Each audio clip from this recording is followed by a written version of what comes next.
Olá, queridos irmãos, e a graça e a paz do Senhor seja com todos. Bendito Deus e Pai do nosso Senhor Jesus Cristo, que segundo a sua muita misericórdia, nos regenerou para uma viva esperança. 1 Pedro, capítulo 1 e verso 3. Vou cantar um hino que nos fala dessa certeza, a esperança daquele que há de vir.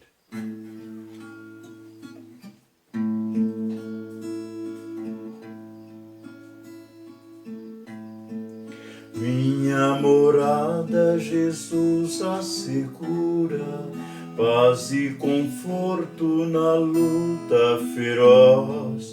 Dá-me teu braço, transporta-me à altura, onde escutar poderei tua voz.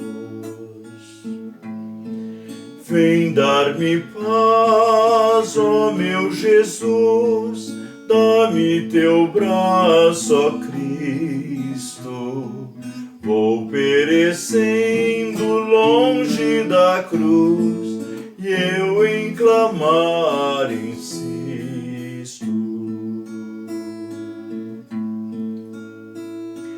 Triste procuro refúgio ao teu lado, volta-me a paz e o descanso me vem.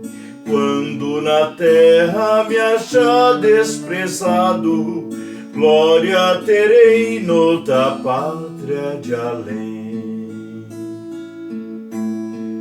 Vem dar-me paz, ó meu Jesus, dá-me teu braço, ó Cristo.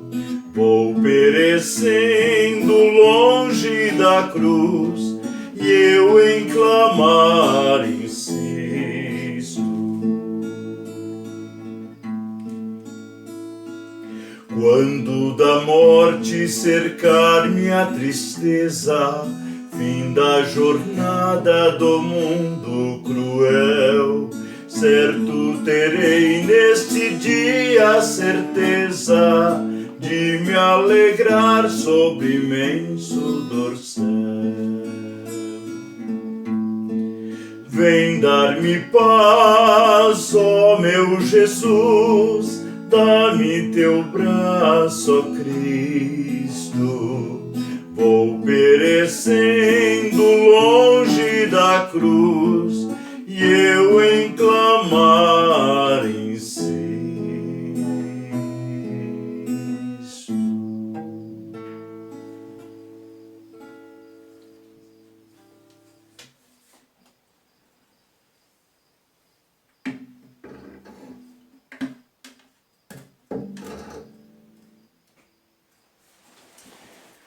Queridos irmãos, nós terminamos nossa aula domingo passado sobre o tema Esperança por aquilo que é eterno, baseado em Romanos, no capítulo 8, versículo 24 e 25. E nós finalizamos a nossa aula dizendo que muitos são os crentes que se esfriaram na proporção em que deixaram de compartilhar a mensagem da esperança. Essa é a mensagem da igreja. E eles deixaram então seus corações, eles foram com o que se esfriando, até se esvaziarem por completo da esperança de ver o grande e glorioso dia do Senhor. E fechamos também com uma pergunta ali naquela lição, domingo passado, dizendo: para onde foram os hinos cantados com alegria, ora vem, Senhor Jesus? Aqueles hinos que cantavam o Rei está voltando. Aqueles hinos Maranata, cadê a alegria do Maranata, ora vem, Senhor Jesus?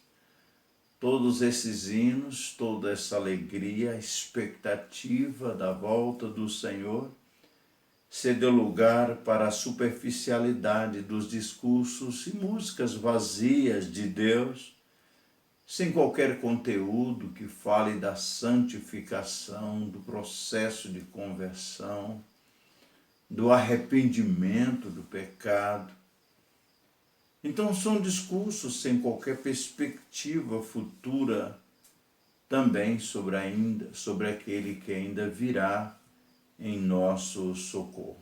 Então nós finalizamos assim a lição em Romanos, domingo passado. Hoje será a conclusão, estaremos concluindo a lição dentro do tema Igreja, uma comunidade que compartilha a esperança. Nós observamos aqui no ponto saliente, como disse aos irmãos, tivemos primeiro o significado da esperança. Em Colossenses tivemos a esperança da salvação futura. Em Romanos, a esperança por aquilo que é eterno. E hoje nós vamos ler aqui em 1 Pedro, capítulo 3, versículos de 13 a 15, e vamos ter o tema para a nossa lição de hoje, que é também a conclusão dos nossos estudos de EBD dentro desse tema. Então, o capítulo 3 da primeira carta de Pedro, a partir do versículo 13, a palavra de Deus nos diz assim, sobre a prática do bem, a longanimidade segundo o exemplo de Cristo. Ora, quem é que vos há de maltratar, se fordes zelosos do que é bom? Mas, ainda que venhais a sofrer por causa da justiça, bem-aventurados sois. Não vos amedronteis, portanto, com as suas ameaças, nem fiqueis alarmados.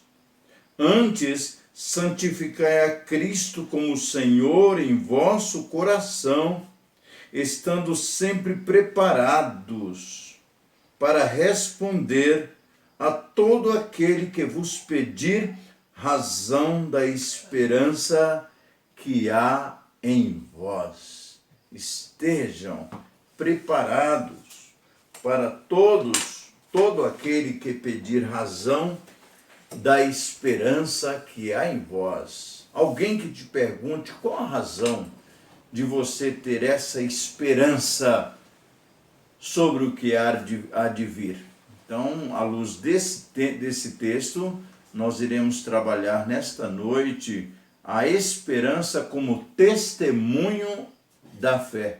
Vamos dar às pessoas esta certeza, vamos mostrar às pessoas o motivo, vamos mostrar às pessoas vamos responder às pessoas a razão da esperança que está em nós e foi colocado em nosso coração.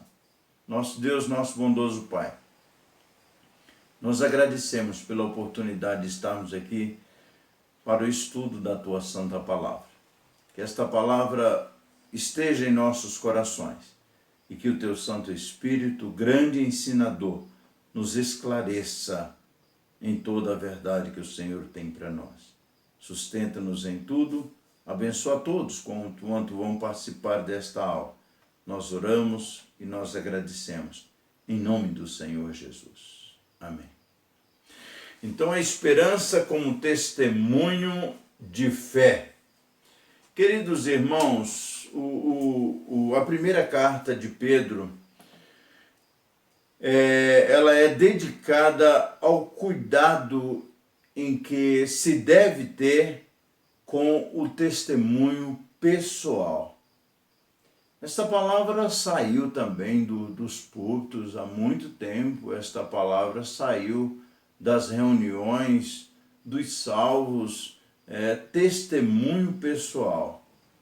Mas observem que, após falar da paciência com que devemos suportar as aflições, principalmente aquelas decorrentes do fato de sermos servos do Senhor, de sermos os seguidores, de sermos cristãos, conforme está no verso 14, na parte A do verso 14, mas ainda que venhais a sofrer por causa da justiça, bem-aventurados sois.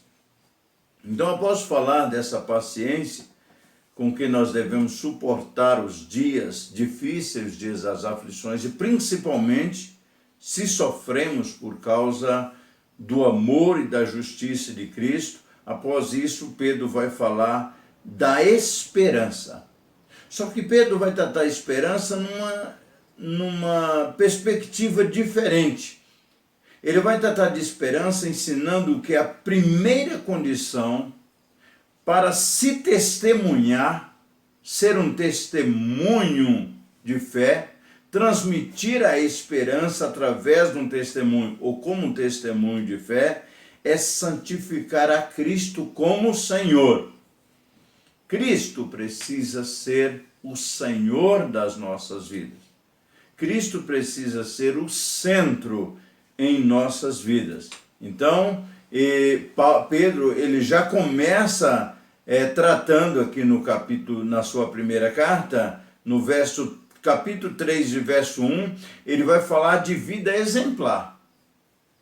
Testemunho de fé, a forma de levar a esperança através do testemunho de fé, é preciso que tenhamos uma vida cristã exemplar.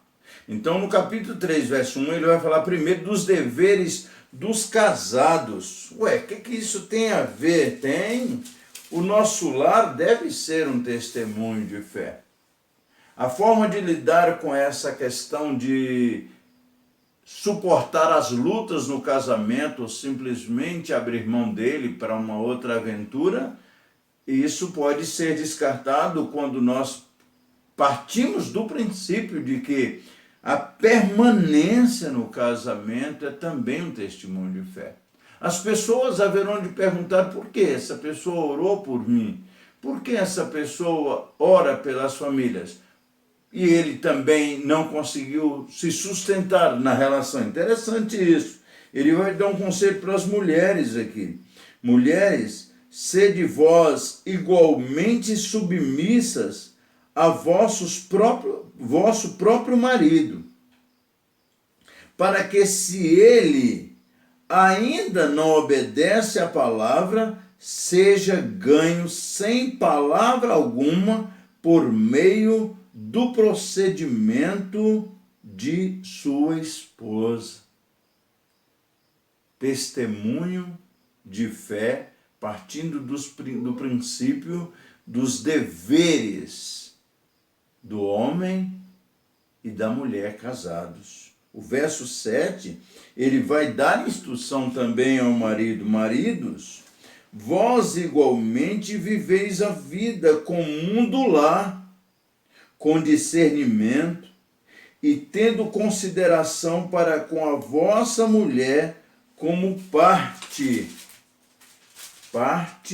mais frágil. Tratai-a com dignidade, porque sois juntamente herdeiros da mesma graça de vida, para que não se interrompam as vossas orações. Instrução aqui para os casados, falando de deveres dos casados, dizendo que a mulher ela poderá ganhar o seu esposo para Cristo através do seu testemunho, através de uma forma exemplar de viver e de ser esposa. Passa instrução ao esposo, porque qualquer pessoa que tenha acompanhado um casal indo para a igreja, voltando da igreja, e que depois vê esse esposo tratando mal a sua companheira, essa pessoa se escandaliza e se distancia mais do evangelho. Olha que preocupação de Paulo, anunciar a esperança através do testemunho pessoal, testemunho de fé, primeiro com uma vida exemplar cristã nos deveres de casados. Segundo, uma vida exemplar cristã, deveres de uns para com os outros. O capítulo 4, verso 7 diz: ora, o fim de todas as coisas está próximo.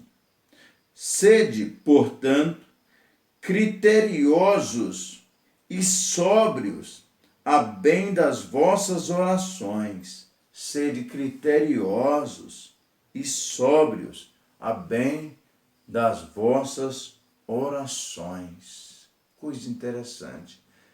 O terceiro exemplo que Pedro traz nessa carta é sobre a vida exemplar cristã, sofrendo por Cristo como privilégio de sofrer em nome do Senhor Jesus Cristo. Verso 12. Amados, não estranheis o fogo ardente que surge no meio de vós, destinado a provar-vos, como se alguma coisa extraordinária vos estivesse acontecendo. Pelo contrário, alegrai-vos na medida em que sois coparticipantes dos sofrimentos de Cristo, para que também na revelação da sua glória vos alegreis exultando. Ora, se pelo nome de Cristo sois injuriados, bem-aventurados sois, porque sobre vós repousa o Espírito da glória de Deus. Não sofra, porém, nenhum de vós como assassino, como ladrão, ou malfeitor, ou como quem se intromete em negócios de outrem. Mas se sofrer como cristão, não se envergonhe disso, antes glorifique a Deus com esse nome. O privilégio, vida exemplar cristã, com o privilégio, com o testemunho, no privilégio de sofrer pelo nome de Jesus. Testemunho pessoal. Isso desapareceu. Esta mensagem ela também foi escasseando na medida em que o evangelho se tornou um pouco mais light, mais fácil, no entender de algumas pessoas, a palavra e a obrigação pelo testemunho pessoal foi desaparecendo. Inclusive, um dia eu falando do testemunho pessoal para uma pessoa, eu fiquei estarrecido em que ela me perguntou: o que é isso, pastor? O que é testemunho pessoal? Eu respondi para ele: testemunho pessoal é ser para aqueles que não conhecem a Jesus a Bíblia. Porque a Bíblia que nós lemos é essa, nós conhecemos, sabemos quantos livros tem, conseguimos até falar os livros de cor, conseguimos ter muitos versículos de cor, conseguimos nos alimentar, nós voltamos para aqui na hora de necessidade. Essa é a Bíblia que conhecemos. Mas a Bíblia que as outras pessoas leem é a nossa vida. Isso é, dar testemunho pessoal. Em 2 Coríntios, capítulo 3, e verso 2 a 3, ou de 1 a 3, o apóstolo Paulo, ele vai falar sobre esse testemunho pessoal. 1 aos Coríntios, capítulo 3. Eu abri aqui que eu havia marcado aí. É 2 aos Coríntios, capítulo 3, do verso 1 ao 3. Aqui, o que Paulo fala sobre essa necessidade, e ele fala sobre a excelência do ministério da nova aliança. Ele vai dizer assim: começamos, porventura, outra vez a recomendar-nos a nós mesmos? Ou temos necessidade, com alguns, de carta de recomendação para vós ou de vós?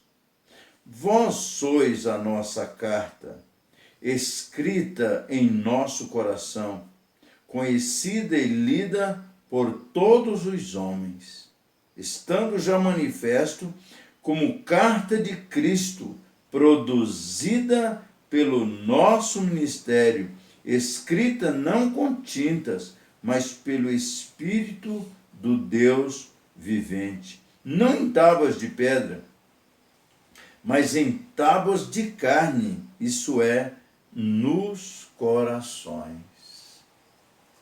Isso é ter a vida levar a esperança como através do testemunho pessoal. Pedro, ele é enfático. Antes santificai a Cristo como Senhor em vosso coração, estando sempre preparados para responder a todo aquele que vos pedir razão da esperança que há em vós. Antes santificai a Cristo. Não dá para ter esse testemunho pessoal só porque hoje eu participo da igreja. Não pode ser entendido como testemunho pessoal só porque a minha maneira de vestir e de falar mudou. Nós vamos conseguir ter esse testemunho pessoal, como diz o apóstolo Pedro. Vamos conseguir levar a mensagem da esperança, como diz o apóstolo Pedro, quando santificamos a Cristo em nossas vidas. Antes santificai a Cristo como Senhor. Ele sendo o Senhor das nossas vidas, as coisas vão aparecer de forma espontânea, natural.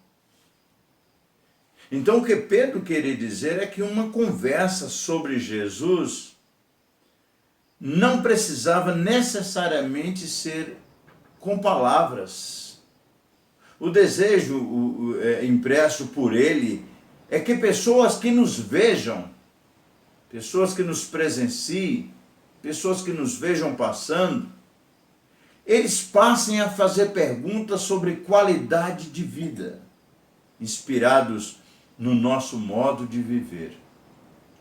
Olha o que diz a Sulamita acerca do profeta. Vejo que esse homem que passa todos os dias aqui é um santo homem de Deus. Olha o que o outro texto bíblico vai dizer: para que vejam as nossas boas obras e glorifique a nosso Pai que está no céu. Olha o que diz outra passagem interessante: muitos verão estas coisas, crerão e confiarão no Senhor. A velha máxima que a sua vida deve falar mais alto do que as suas próprias palavras. Como disse, ela já tem uns 20 anos que deixou de ser pregada com a insistência de dizer que a igreja é santa, ela precisa ser diferente. Então isso reiterado por Pedro no capítulo 4, verso 4, a mesma carta de Pedro, capítulo 4 e verso 4, por isso, difamando-vos, estranham que não concorrais com eles no mesmo excesso de devassidão. O comportamento das pessoas que nós estamos demandando contra elas, o comportamento das pessoas que nós difamamos, não é mais bata que eu bato, mas é aquele que é capaz de mostrar com exemplo de mansidão que ele tem uma nova vida, ele tem um testemunho de vida. Interessante essa insistência de Pedro. Então nós aprendemos em Pedro que a pregação da palavra, ela é importante, ela é muito importante, porém são as nossas ações, a nossa maneira de viver, que vão gerar comentários. É a nossa maneira de viver que vai dar poder às palavras que nós verbalizamos acerca das verdades de Deus para as pessoas. Em face da crise que estamos vivendo, é bom aprender do que Pedro está querendo ensinar. Porque o modo como lidamos ou comentamos a crise, pode ser um momento de alento para tantas pessoas que vivem sem esperança, tantas pessoas que estão desesperadas no meio dessa indefinição que se tornou não apenas a nossa cidade, estado, nosso país, mas o mundo todo. A esperança que um dia foi plantada em nós, a esperança que um dia foi plantada em nosso coração, pode tornar no meio poderoso de proclamar a fé, de fazer anunciar a esperança para a gente, para pessoas que não a têm mais.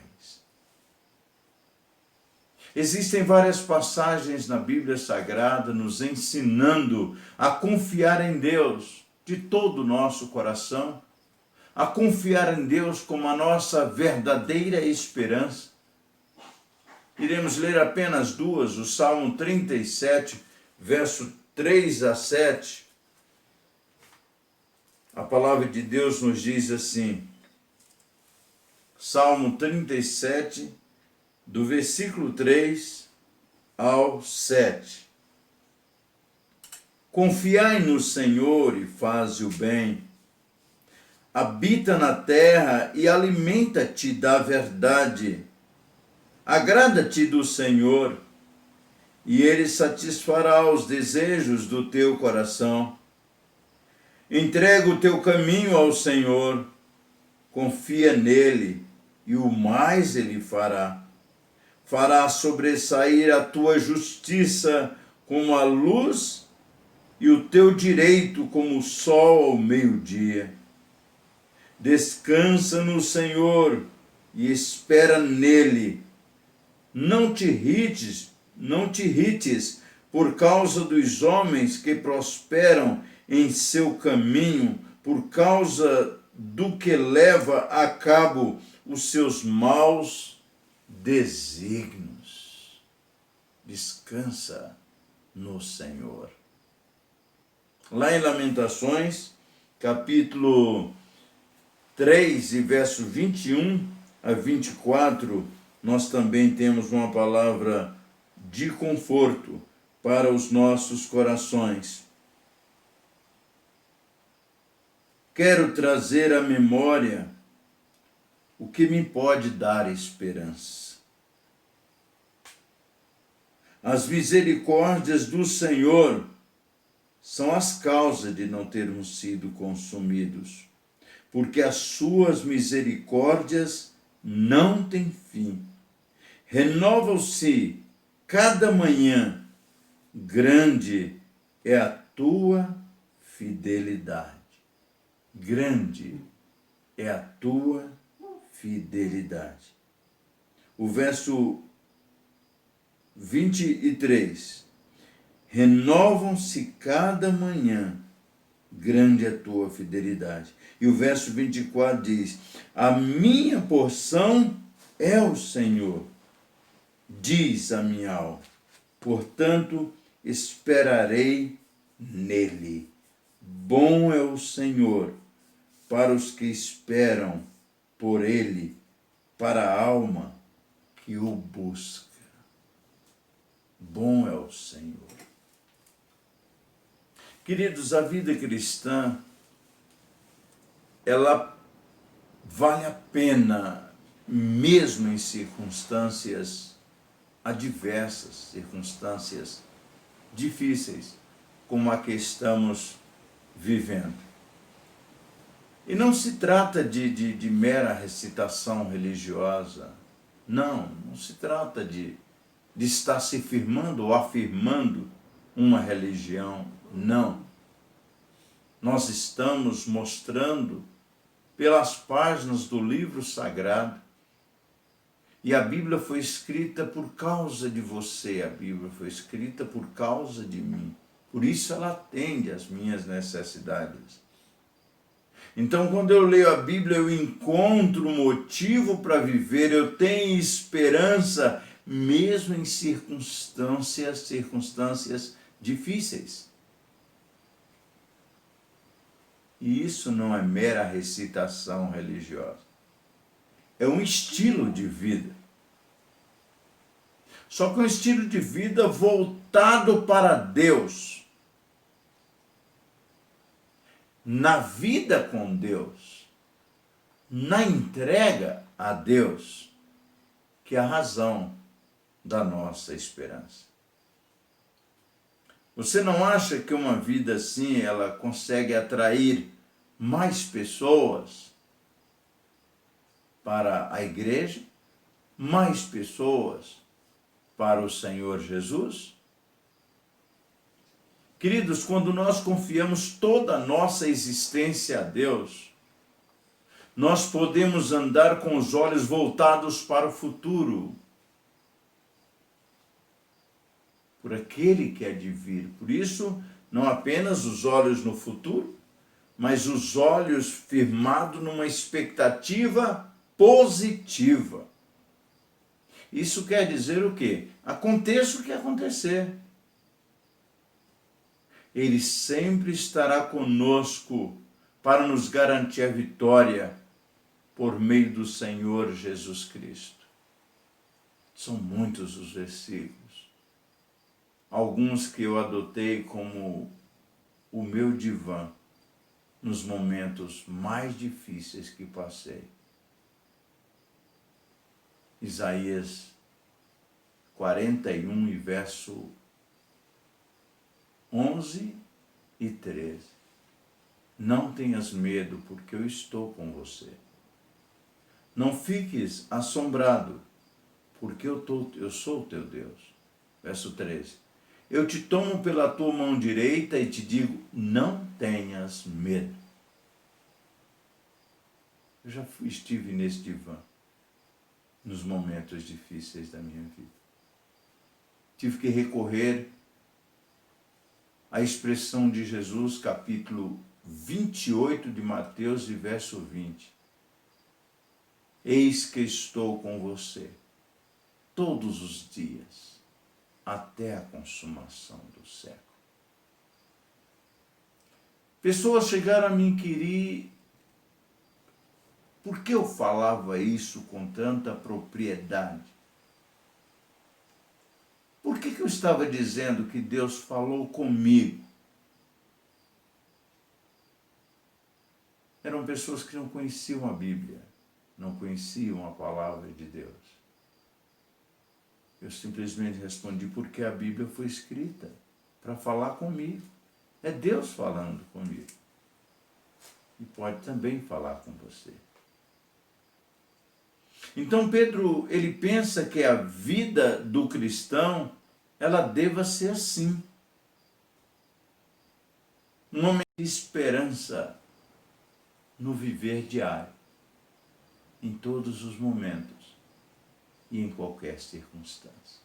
Então que Deus nos abençoe e que esta mensagem, esta palavra, essa lição, aliás, toda a lição, falando da igreja, uma comunidade que compartilha a esperança, venha nos despertar para essa função de igreja que leva a esperança para os perdidos, aqueles que não têm o Senhor Jesus Cristo.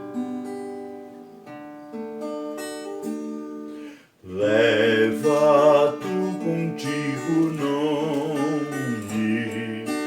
de Jesus o Salvador. Este nome dá consolo, seja no lugar que for. Nome bom, doce a fé, a esperança do porvir. Nome bom, doce a fé, a esperança do porvir.